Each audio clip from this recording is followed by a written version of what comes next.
Alors nous allons accueillir maintenant M. Jean-Louis Ranchon, qui est professeur émérite de droit de la famille à l'UC Louvain et à l'Université Saint-Louis de Bruxelles. Il est également avocat au barreau de Bruxelles, spécialiste en droit de la famille et en droit patrimonial de la famille. Également directeur de la rédaction depuis sa création en 1978 de la revue trimestrielle de droit familial. Il est acteur de nombreuses contributions portant sur le lien entre le droit de la famille et son évolution sociétale actuelle, et notamment de l'ouvrage avec Jean-Pierre Lebrun « Où va la famille? Droit et psychanalyse ». Merci.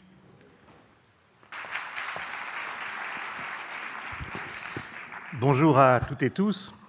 Alors l'objectif de mon intervention, qui a priori se veut académique, comme nous nous y astreignons dans le milieu universitaire, tout en restant connecté avec ce qui se vit concrètement dans nos sociétés, c'est donc de commenter et de susciter la réflexion dans une perspective juridique à propos de ce qu'on pourrait aujourd'hui considérer comme les droits de l'enfant. Si vous le permettez, je commencerai par 3 observations terminologiques qui me paraissent indispensables pour comprendre le propos, et ce sera d'une certaine façon une forme de cours de droit. La première distinction, c'est de bien différencier le droit et les droits. Le droit, c'est ce qu'on appelle, nous, le droit objectif, c'est l'ensemble des règles de droit qui s'imposent à tous au sein d'une société et que chacun est tenu de respecter. C'est en ce sens qu'on parle, et ce mot a aujourd'hui toute son importance compte tenu des crises de nos démocraties, c'est en ce sens qu'on parle de l'état de droit, pas de l'état des droits, mais de l'état de droit, l'état avec un grand E, de droit au singulier, donc du droit objectif, n'est-ce pas ? C'est-à-dire un état, une société où tous, autorités publiques comme citoyens, sont soumis à la loi. Tous égaux, mais tous égaux devant la loi, c'est-à-dire devant l'état de droit. Et c'est une protection indispensable contre non seulement l'arbitraire du pouvoir et de ce qu'on pouvait appeler autrefois des rapports exclusivement de verticalité, mais aussi une protection contre les rapports de force horizontaux dans les relations humaines et dans notre organisation démocratique. C'est le pouvoir législatif qui crée les lois et c'est le pouvoir judiciaire qui est le garant du respect de l'état de droit. Voilà pour le droit objectif.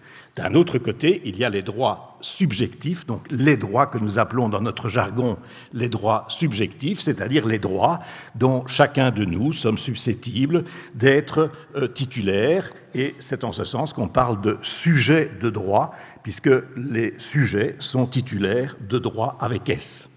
Alors, dans ces droits subjectifs, il y a des droits inhérents à toute personne humaine, des droits dont nous sommes tous dotés dès notre naissance.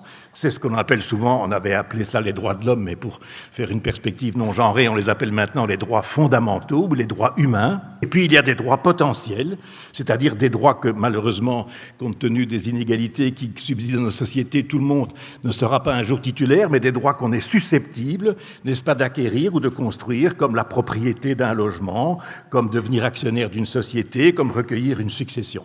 Cela, ce sont des droits subjectifs tout autant, mais qui ne sont pas acquis dès la naissance.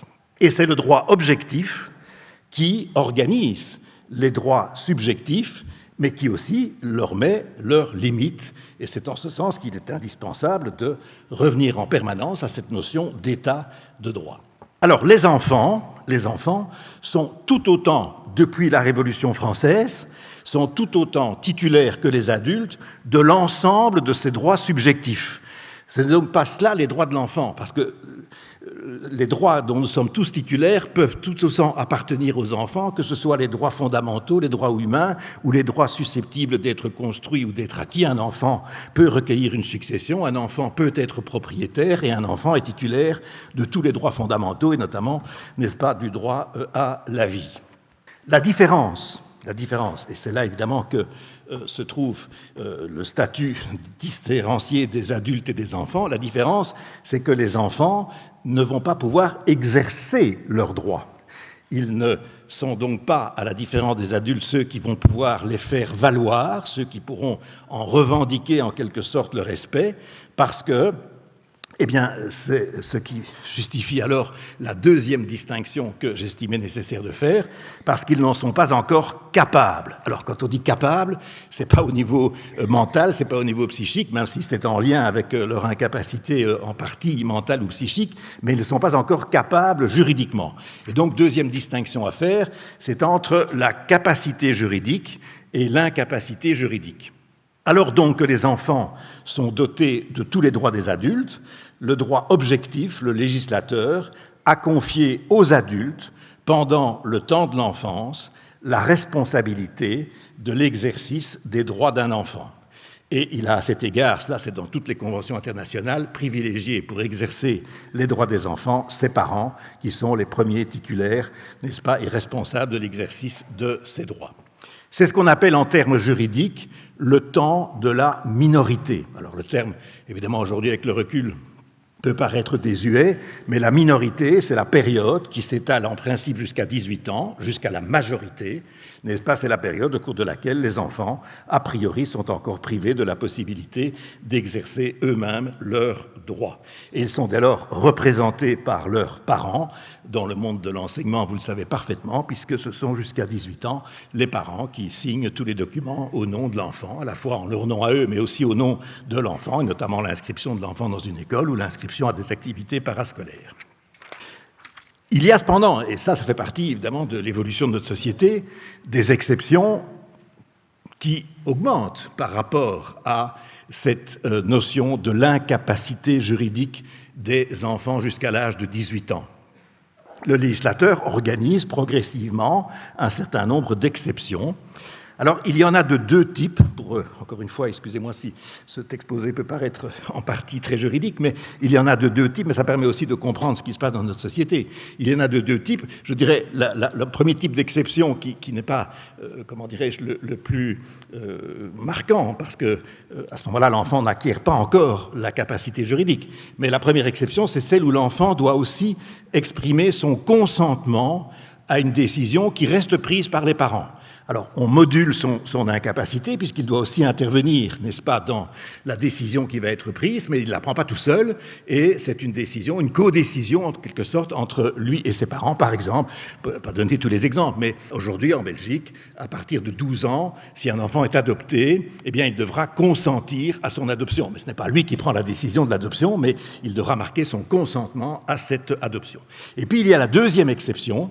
Alors ça, c'est une exception qui fait disparaître l'incapacité de l'enfant, c'est celle où on doterait déjà un enfant, avant l'âge de 18 ans, de sa pleine capacité juridique. À ce moment-là, il peut prendre seul la décision. L'exception la plus marquante au niveau symbolique, je dirais, à l'heure actuelle dans notre législation belge, c'est la manière dont le législateur a organisé l'exercice des droits du patient. Donc, dans la loi de 2002 sur les droits du patient, ce sont tous les droits subjectifs qu'on a reconnus désormais à un patient vis-à-vis d'un médecin, vis-à-vis de l'institution hospitalière. Et l'article 12 de la loi sur les droits du patient montre donc bien cette gradation par rapport à cette incapacité des enfants. Parce que le principe reste que tous les droits d'un enfant patient sont exercés par ses parents, en raison de leur autorité parentale. Mais, dit le texte, première exception, suivant son âge et sa maturité, le patient est associé à l'exercice de ses droits. À ce moment-là, c'est qu'à partir d'un certain stade de maturité, eh bien, le médecin va veiller à recueillir aussi le consentement de l'enfant par rapport à une décision qui est prise par les parents. Et puis, troisième étape, tout cela est résumé dans un seul et même texte. À partir d'un certain moment, on pourrait même imaginer que ce soit l'enfant qui prenne seul la décision de recourir à un traitement médical. Alors, il n'est pas totalement autonome parce qu'il faudra quand même que quelqu'un décide qu'il peut être autonome et qui va prendre cette responsabilité, c'est le médecin.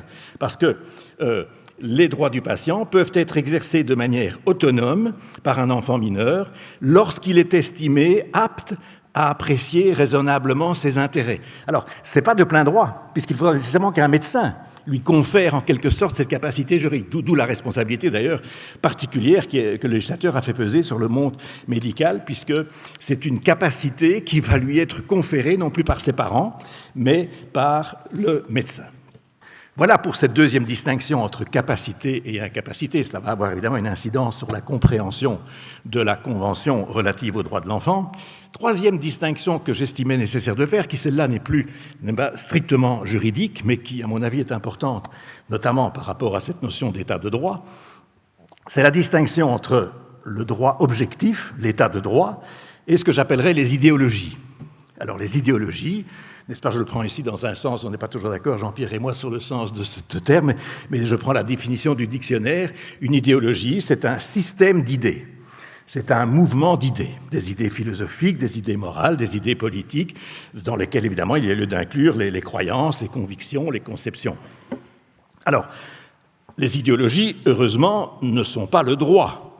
Sinon, chacun pourrait imposer ses idées, ses croyances, ses convictions.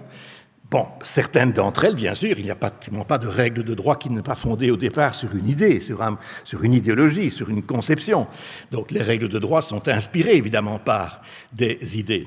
Mais il y a lieu de continuer à les distinguer, d'autant qu'un certain nombre d'idéologies, n'est-ce pas, peuvent ne pas correspondre aux règles de droit d'une société, d'une communauté humaine. Mais, et c'est là qu'évidemment les choses deviennent plus compliquées et plus subtiles, n'est-ce pas, il reste que des idéologies peuvent, lorsqu'elles sont dominantes dans une société, influer sur l'interprétation des règles de droit, ou même conduire à méconnaître et carrément à violer les règles du droit objectif. On ne peut donc pas faire l'impasse lorsqu'on cherche à comprendre ou à expliquer les règles de droit sur l'influence exercée par certaines idéologies. Un exemple significatif, n'est-ce pas, dans notre monde d'aujourd'hui, les idéologies politiques anti-migrants, anti-étrangers, telles qu'elles sont actuellement diffusées et auxquelles adhère une partie de la population. Regardez ce programme de Donald Trump qui va organiser, a-t-il dit, c'est son programme, hein, pas comment il va y arriver, mais la plus grande opération d'expulsion de l'histoire. Ces idéologies, n'est-ce pas, peuvent carrément contrevenir à nos règles de droit inscrites, par exemple, dans des traités internationaux contraignants, comme les traités relatifs aux droits de l'homme ou comme la Convention de Genève sur le droit d'asile, n'est-ce pas? Et la Belgique elle-même, malgré le fait que nous ne soyons pas dirigés par Donald Trump, la Belgique elle-même a fait l'objet depuis à peu près 3, 4, 5 ans, n'est-ce pas, de milliers de condamnations du pouvoir judiciaire parce qu'elle ne respectait pas les règles de la Convention de Genève sur le droit d'asile au nom d'idéologies politiques, n'est-ce pas, qui sont défendues par un certain nombre de nos responsables politiques. Et ce qui se passe maintenant avec la Syrie est quand même aussi significatif, n'est-ce pas? À peine les Syriens sont-ils libérés d'un régime atroce que les gouvernements d'un certain nombre d'États européens proclament déjà qu'on va les renvoyer chez eux. Bon, ce qui ne correspond pas nécessairement, n'est-ce pas, au respect de l'État de droit. Un exemple encore plus significatif, et là, nous sommes devant précisément les impasses du droit objectif, n'est-ce pas? C'est une idée politique qui est diffusée dans un certain nombre de pays du monde, n'est-ce pas, et promue par certains gouvernements. Attention de ne pas assimiler le gouvernement à la population, mais enfin une certaine partie de la population y adhère, des gouvernements comme la Fédération de Russie ou le gouvernement actuel de l'État d'Israël. L'idée qui est véritablement profondément contraire à notre droit international, qu'une terre qui ne nous appartient pas serait en définitive une terre qui nous appartient. Et elle conduit ses gouvernements, n'est-ce pas, sans la moindre vergogne, à annexer, à coloniser des terres qui ne leur appartiennent pas, en créant d'ailleurs d'atroces souffrances à ses habitants. C'est vraiment une violation grave des principes fondamentaux de la Charte des Nations Unies, mais ce qui est impressionnant, c'est de voir comment une idéologie peut devenir plus puissante que le droit, que la loi, et qui prend donc le dessus sur les lois. Alors, quel rapport, me direz-vous, avec cette troisième distinction, puisque j'aborde maintenant la question des droits de l'enfant, quel rapport avec les droits de l'enfant? C'est précisément qu'ici aussi, une idéologie que j'ai appelée, mais ce n'est pas moi qui l'ai appelée comme cela, c'est la sociologue française Irène Théry, qu'on ne peut pas cataloguer de fasciste, n'est-ce pas, qui l'a développée dans son ouvrage « Le démariage » en 1993, n'est-ce pas, c'est qu'une idéologie qu'elle a appelée l'idéologie des droits de l'enfant même si bien sûr, alors je prends tout de suite la précaution de dire qu'elle n'a évidemment strictement rien à voir avec les deux idéologies politiques, n'est-ce pas, que je viens de présenter, mais que cette idéologie-là, est, au contraire, on pourrait même dire qu'elle souffle un vent de liberté, un vent d'émancipation, mais peut devenir plus puissante que nos règles de droit. Et c'est précisément là la difficulté à laquelle nous sommes aujourd'hui confrontés, et qu'un traité international qui fait partie du droit objectif, comme la Convention relative aux droits de l'enfant, peut être, parce que vous allez voir qu'à mon avis, elle n'a pas de raison de l'être, mais peut être emportée dans une lecture idéologique qui n'est plus conforme à ce que son texte et son esprit, n'est-ce pas, a prescrit. Et donc, si j'ai intitulé ma contribution « Quelle juste compréhension des droits de l'enfant », c'est parce qu'il y a lieu, me paraît-il, et évidemment que c'est ma perspective à moi et que je n'ai aucune raison quelconque de l'imposer, c'est qu'il y a lieu, me paraît-il, de rechercher cette juste compréhension de ce que sont les droits de l'enfant, c'est-à-dire juste au sens de exact, au regard du texte et de son esprit, et à la fois pertinente par rapport à ce que nous cherchons à comprendre dans une journée comme aujourd'hui, à ce que représente le développement psycho-affectif d'un enfant, sans se laisser emporter par une idéologie ou une campagne militante qui nous éloignerait de ce qu'il y a lieu de comprendre des droits de l'enfant.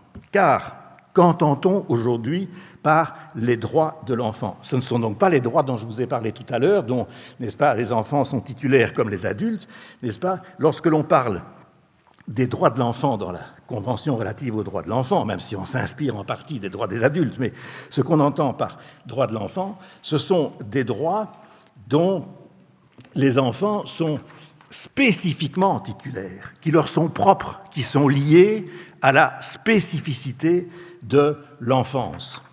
Parce que précisément, les enfants ne se trouvent pas dans la même situation que les adultes. Et c'est là qu'on peut effectivement parler, je reprendrai, n'est-ce pas, le terme de Beryl, de dyssymétrie, n'est-ce pas, qui me paraît assez adéquat pour parler de la situation des enfants sans qu'il y ait pourtant là une discrimination. Alors, lorsque l'on cherche à comprendre ce que seraient ces droits de l'enfant spécifiques à l'enfance, on peut partir effectivement dans deux directions opposées, qui peuvent apparaître contradictoires. Ce que je vais essayer de vous montrer, c'est qu'à mon avis, elles ne le sont pas. Mais effectivement, certains ont pu penser qu'elles étaient en partie incompatibles entre elles, et surtout, il est vrai, la Convention ne s'est peut-être pas exprimée de manière suffisamment claire sur la manière de concilier ces deux directions opposées.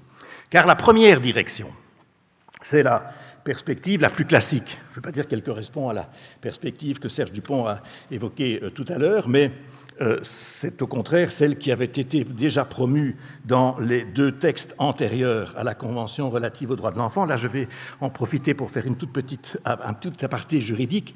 Donc, il faut bien distinguer sur le plan juridique au niveau des compétences de l'ONU, la compétence de l'Assemblée générale de l'ONU qui peut effectivement organiser des déclarations.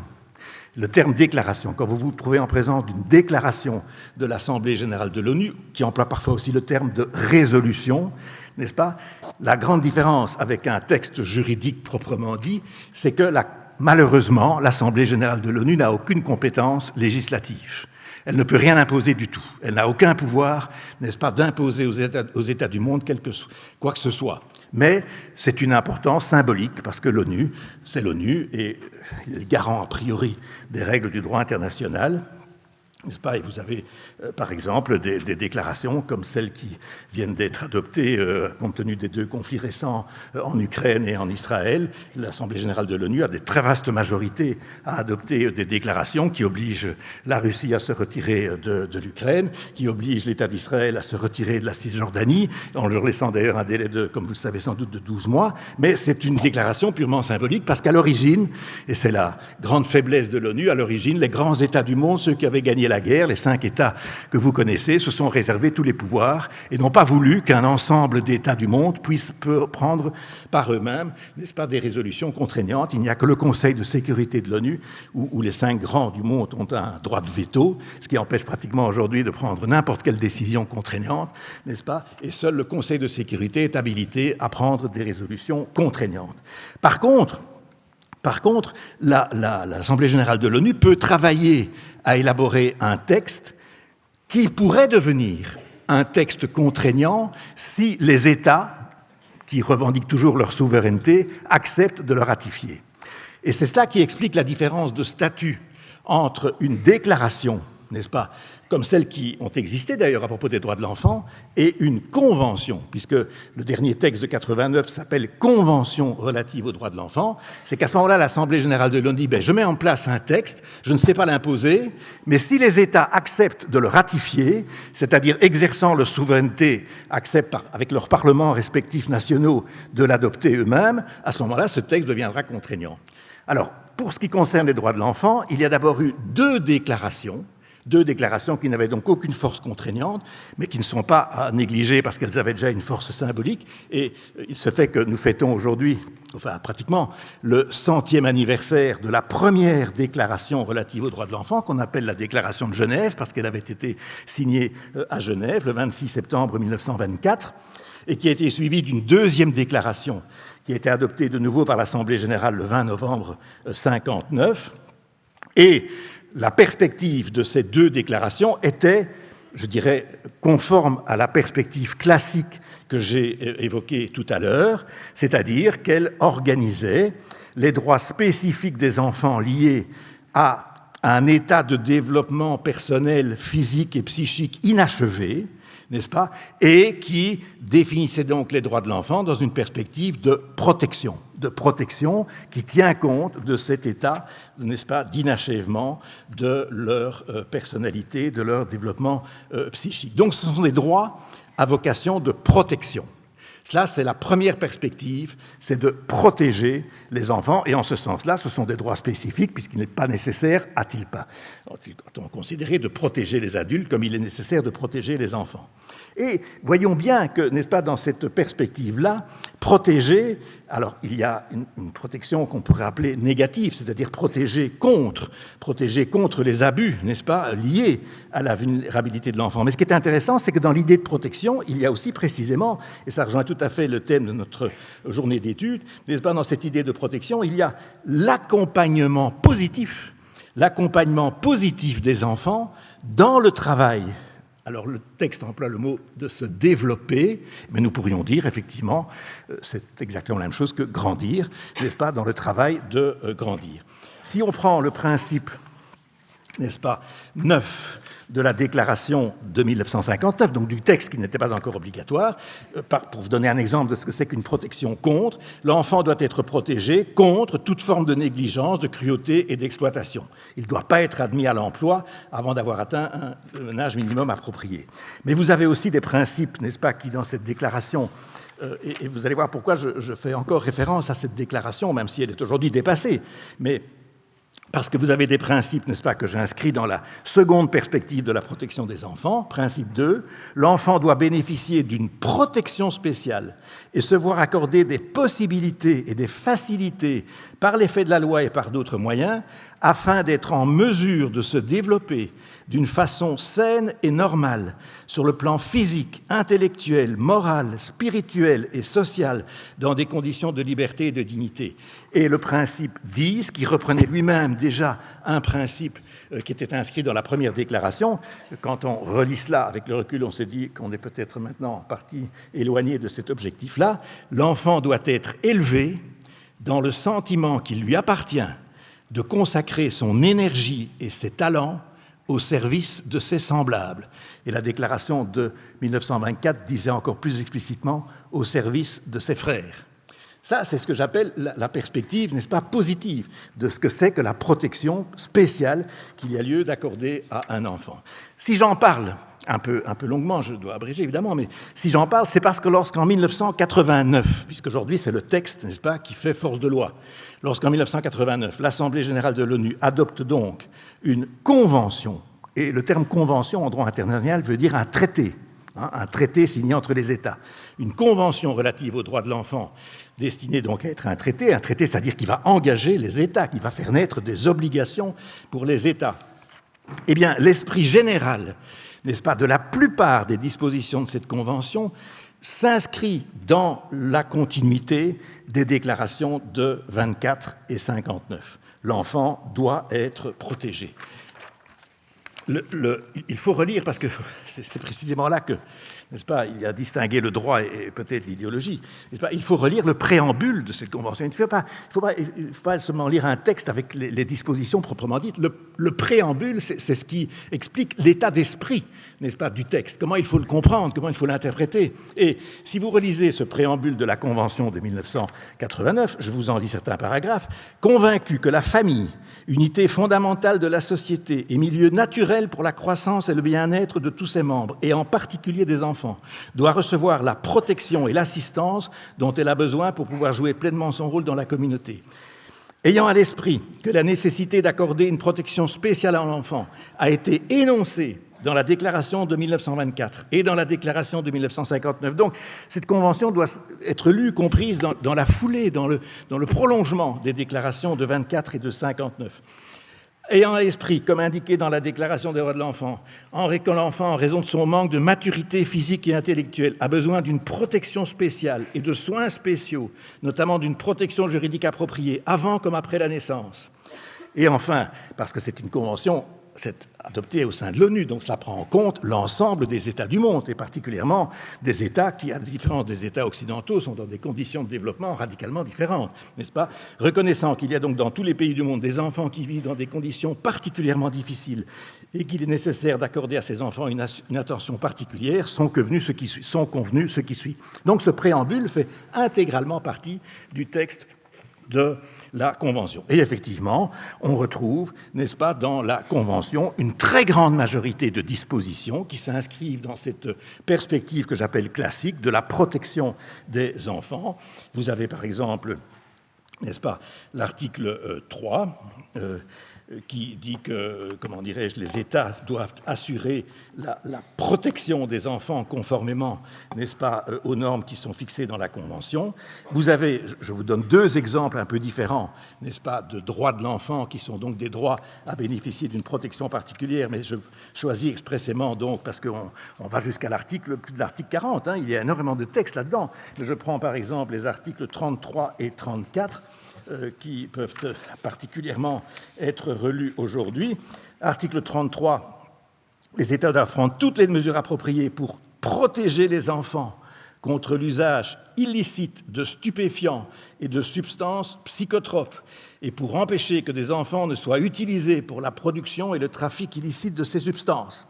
Il y a de quoi, n'est-ce pas, se référer à ce texte par rapport à tout ce que nous constatons malheureusement dans les milieux de la drogue. Article 34, il faut protéger l'enfant contre toutes les formes d'exploitation sexuelle et de violence. Donc ça, c'est bien le souci de la protection de l'enfant. Mais il y a aussi, et c'est là évidemment que la Convention représente une innovation par rapport aux deux textes initiaux, il y a aussi dans cette Convention une direction différente, et ce qu'Irène Théry, justement, a appelé en 1993 les nouveaux droits de l'enfant. Les nouveaux droits de l'enfant. Alors ça, c'est une toute autre appréhension de ce que seraient les droits de l'enfant. Eh bien, ces nouveaux droits de l'enfant sont des droits classiques, des droits qui sont attribués à tous les adultes, ceux dont je vous ai parlé tout à l'heure, et notamment les droits fondamentaux, que les enfants ne seraient plus incapables d'exercer eux-mêmes. Comprenez mieux pourquoi maintenant je devais passer par ce détour de l'incapacité juridique. Des droits que les enfants devraient pouvoir exercer eux-mêmes, pour lesquels ils auraient acquis la capacité juridique. Et il y a quatre textes dans cette convention. Finalement, ce n'est pas la majorité des dispositions par rapport à l'ensemble des dispositions, ce sont les articles 12 à 15 de la convention qui donnent effectivement à lire que, eh bien, à un certain moment, les enfants devraient pouvoir, n'est-ce pas, participer en tout cas à l'exercice de leurs droits, et notamment ce fameux article 12, n'est-ce pas, que tout le monde connaît puisque c'est celui qui a été le plus commenté, c'est que l'on doit garantir à l'enfant qui est capable de discernement le droit d'exprimer librement son opinion sur toute question l'intéressant. Et alors, c'est là qu'évidemment se trouve la limite difficile à appréhender, n'est-ce pas? Les opinions de l'enfant étant dûment prises en considération eu égard à son âge et à son degré de maturité.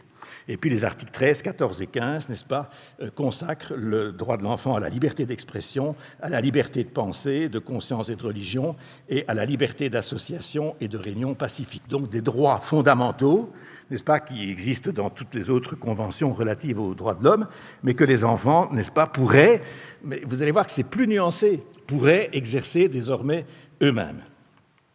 Alors évidemment, et c'est là que l'idéologie peut évidemment s'infiltrer, n'est-ce pas? Parce que si on prend le texte en l'extrayant de l'ensemble, on peut évidemment se dire que si les enfants ont le droit d'exprimer une opinion et qu'au surplus il faut les prendre en considération, c'est pas très éloigné, n'est-ce pas, de l'idée que ce sont les enfants finalement qui décident, puisqu'il faut se rallier à ce qu'ils expriment, à l'opinion qu'ils expriment.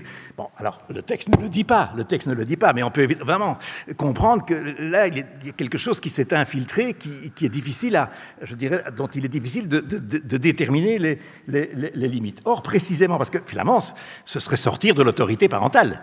Ce serait sortir, si les enfants finalement d'ailleurs c'est parfois ce qu'on entend dans les cours de récréation, à 12 ans, c'est moi qui décide. Bon, or, c'est pas cela, n'est-ce pas? Parce qu'il faut de nouveau resituer ces 4 dispositions, d'abord en relisant le préambule, et le préambule, il est, à mon avis, extrêmement clair, et puis il y a d'autres textes, n'est-ce pas, qui considèrent que ce sont tout autant, non seulement des droits de l'enfant, mais surtout des responsabilités de l'adulte, parce que si vous prenez l'article 5, il faut combiner les articles 12, 13, 14, 15 avec l'article 5, parce que l'article 5 dit que les États contractent l'obligation de respecter la responsabilité, le droit et le devoir. Et ça, pour moi, ces 3 termes juridiques sont fondamentaux, parce que c'est ce qui caractérise la responsabilité des parents, la responsabilité, le droit et le devoir. C'est un droit, effectivement, parce qu'ils peuvent demander de l'exercer eux-mêmes, mais c'est un devoir, n'est-ce pas, qu'ont les parents, ou le cas échéant, les membres de la famille élargie, lorsque c'est prévu par la coutume, n'est-ce pas, de donner à l'enfant,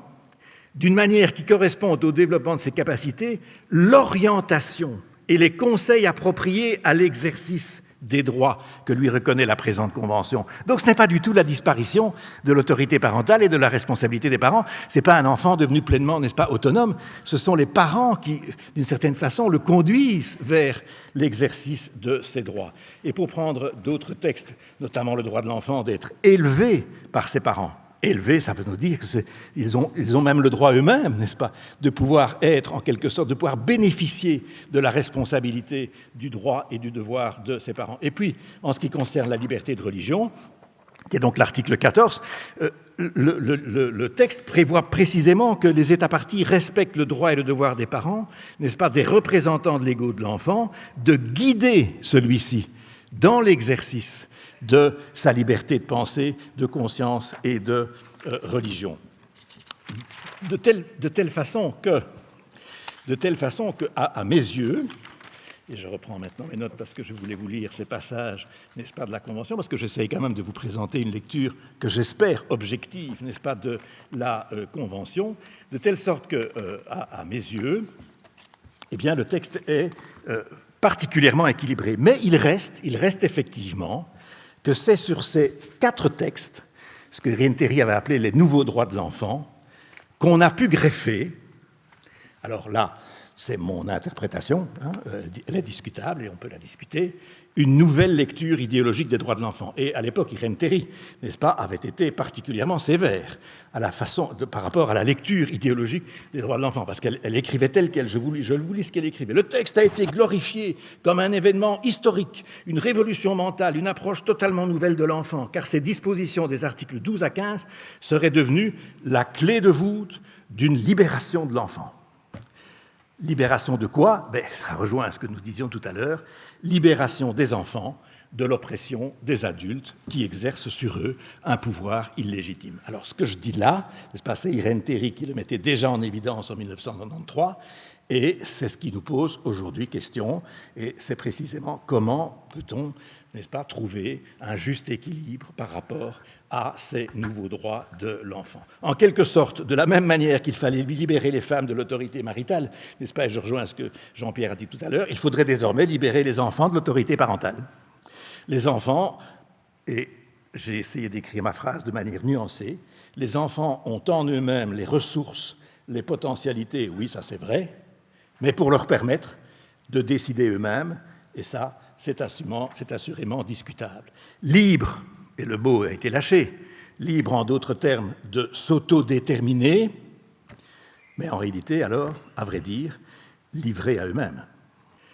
Et c'est là, à mon avis, une lecture idéologique des droits de l'enfant qui ne respecte pas le texte et l'esprit, dans son préambule, de la Convention. C'est refuser de voir que l'accent est encore toujours mis à la fois sur le souci de protection des enfants jusqu'à l'âge de 18 ans, protection dans les deux sens du terme, négatif, positif, et sur la responsabilité éducative des parents. L'article 5, c'est la responsabilité éducative des parents jusqu'à l'âge de 18 ans.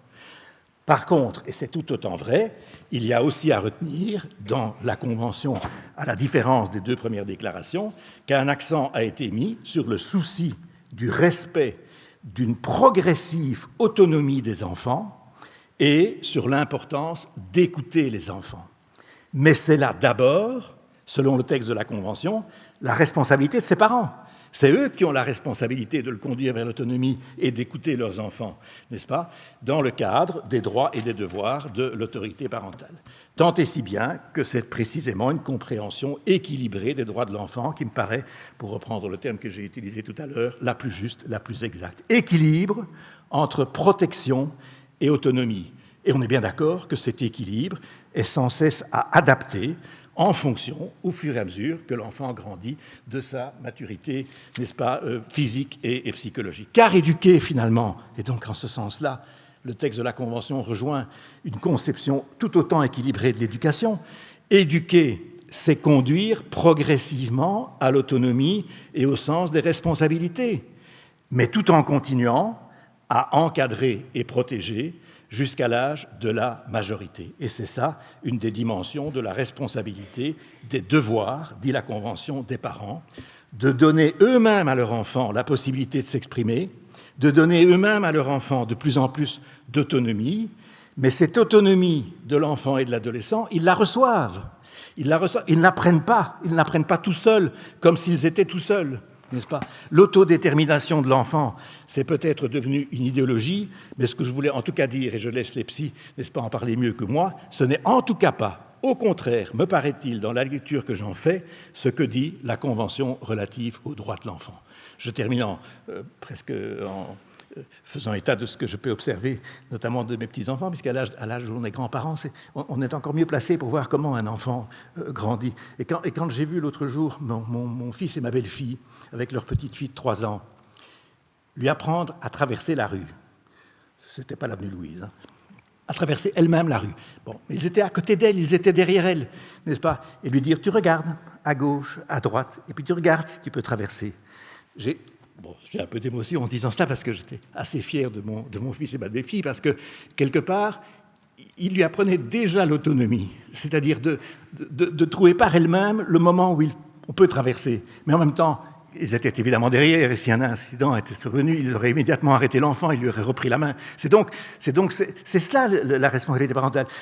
Donner la main, continuer à donner la main, et en même temps lâcher la main. Et ça, je trouve que vous avez magnifiquement exprimé. Moi, je l'exprime avec mes mots à moi et mes mots de grand-père. Alors oui, évidemment, cette manière-là de regarder la responsabilité parentale, évidemment, c'est un idéal. Ce n'est pas une attitude qui caractérise tous les parents. Et il y en a encore beaucoup d'enfants qui sont effectivement victimes d'abus de pouvoir, de parents qui ne peuvent pas lâcher, quelque part. C'est cela que la Convention a sans doute dû mettre en évidence, n'est-ce pas ? Mais cela, ce n'est pas spécifique aux parents ni à la relation parentale, n'est-ce pas ? Il y a d'une manière générale dans les relations humaines beaucoup d'abus de pouvoir, tout comme il y a à l'échelle de la planète tant d'êtres humains qui subissent des abus de pouvoir. Mais cela, c'est aussi l'apport de la Convention. Parce que, et je termine en lisant l'article 4 de la Convention.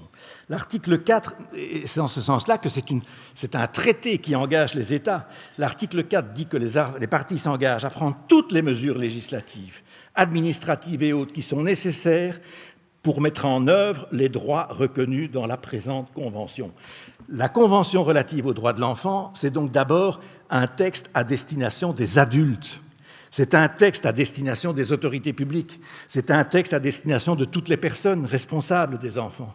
La Convention, c'est donc un état d'esprit qui dans la lecture que j'en fais, mais on pourra en discuter, permet précisément aux enfants de grandir tout en respectant, et c'est là l'idée de protection, ce qui est encore un de leurs droits, le droit à leur enfance.